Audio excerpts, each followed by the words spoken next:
الحمد لله رب العالمين والعاقبة للمتقين ولا عدوان إلا على الظالمين وأشهد أن لا إله إلا الله ولي الصالحين وأشهد أن محمدا عبده ورسوله وصفيه من خلقه وخليله سيد الأولين والآخرين اللهم صل عليه وعلى آله وصحبه ومن اتبعهم بإحسان إلى يوم الدين أما بعد. Mes chers frères et sœurs, le thème de notre khutbah bi'idhnillah tabarak wa ta'ala est le mal-être intérieur, cause et solution spirituelle. Le mal-être intérieur. Combien sont nombreux et combien sont nombreuses ceux et celles qui ressentent un vide intérieur.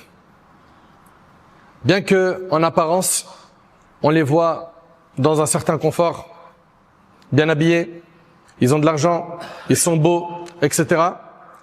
Mais leur éloignement d'Allah subhanahu wa ta'ala a fait qu'ils ont un vide dans leur cœur qui les rend dépressifs, qui les ronge,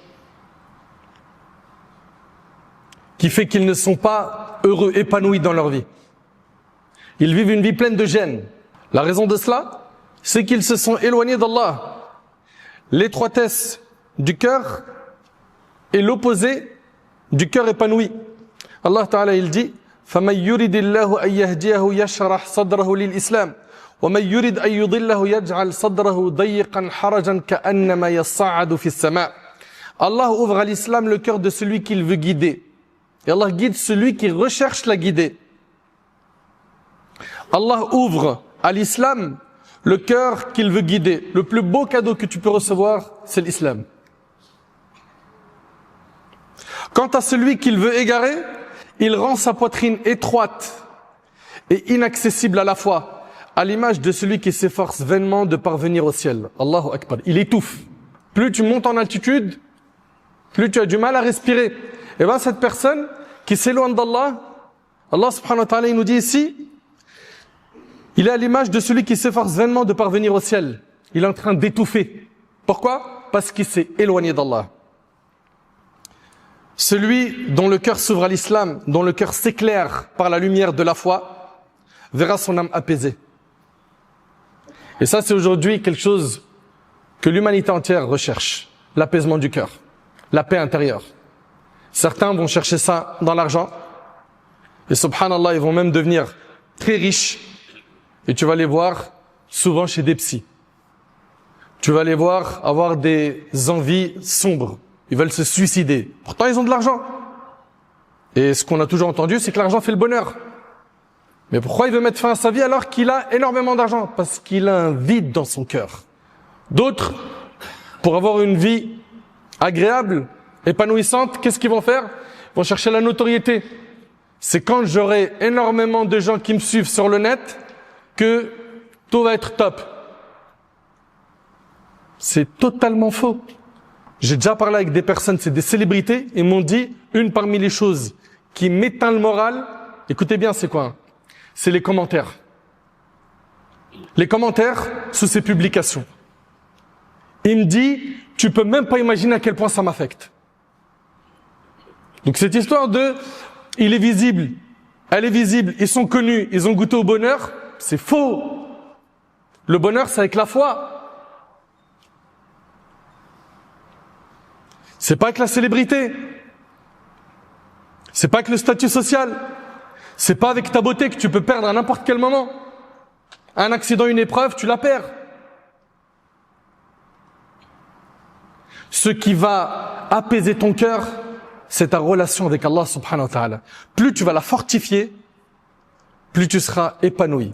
Même si matériellement, tu n'as pas tout ce que les gens ont autour de toi, tu n'es pas riche. Mais toi, en réalité, tu as la vraie richesse, celle du cœur. Comme le prophète, alayhi salatu wassalam, il a dit, la vraie richesse n'est pas dans les biens abondants de ce monde, mais il a dit, la vraie richesse, c'est celle du cœur. Combien on a vu de personnes dans nos bleds, subhanallah, ils sont pauvres, et tu vois, subhanallah, ils ont le qana'a, ils sont satisfaits de ce qu'Allah leur a donné. Ils sont bien. Tu les vois épanouis dans leur vie. Pourtant, son logement est très modeste, il n'a pas d'argent, il est pauvre, etc. Mais ils ont la foi. C'est avec la foi que le cœur s'apaise. C'est quand tu vas entretenir ce iman, cette fois que ton cœur va s'apaiser. Serviteur d'Allah, le fait de se détourner du rappel d'Allah, du din d'Allah, compte parmi les plus grands péchés, les plus grandes fautes. C'est pourquoi la punition est sévère. Dans ce bas monde, Allah punit cette personne par une vie pleine de gêne et pleine de difficultés. Et dans l'au-delà également, il est puni. Il sera ressuscité le jour du jugement aveugle.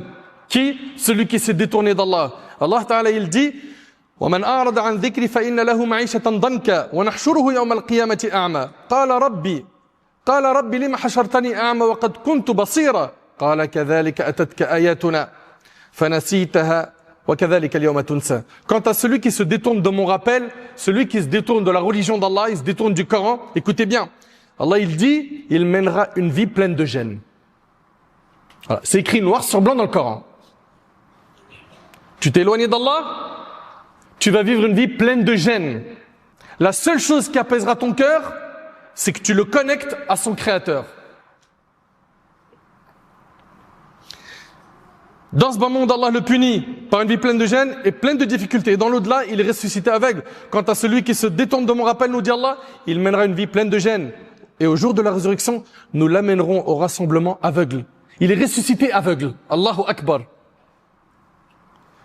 Il dira, Seigneur, pourquoi m'as-tu fait comparaître aveugle alors qu'auparavant je voyais? Allah lui dira, il en est ainsi.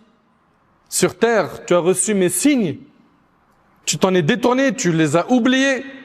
Aujourd'hui aussi, tu es abandonné. Subhanallah. La vie pleine de gêne touche à la fois la vie d'ici-bas, la vie dans la tombe et la vie dans l'au-delà. Beaucoup de gens pensent que la vie pleine de gêne, c'est uniquement sur terre. Non. Comme le dit Ibn al-Qayyim, Ibn Kathir et d'autres, c'est dans ta vie d'ici-bas, c'est dans ta tombe. Ça sera une vie pleine de gêne et le jour du jugement. Est-ce que tu es prêt, toi, à vivre ces difficultés, ces épreuves?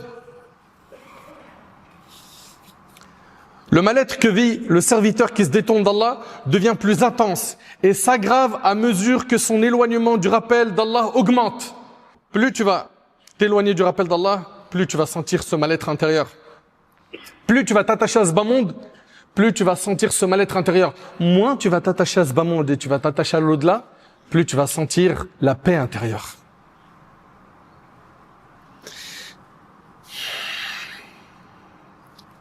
En ayant ce mal-être intérieur qui grandit, le serviteur, ça donne davantage au péché. Subhanallah. Et ces péchés endurcissent son cœur.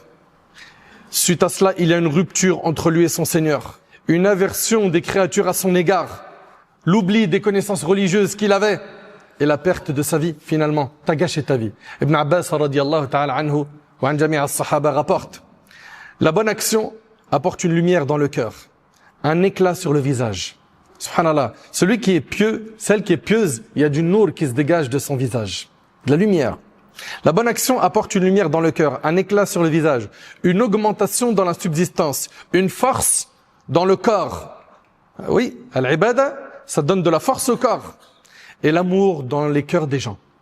Quant à la mauvaise action, elle engendre une noirceur sur le visage, une obscurité dans le cœur, une faiblesse dans le corps, une diminution dans la subsistance et un rejet dans les cœurs des créatures. Mes chers frères et sœurs, très rapidement, voyons ensemble les effets les plus marquants de cette calamité du cœur.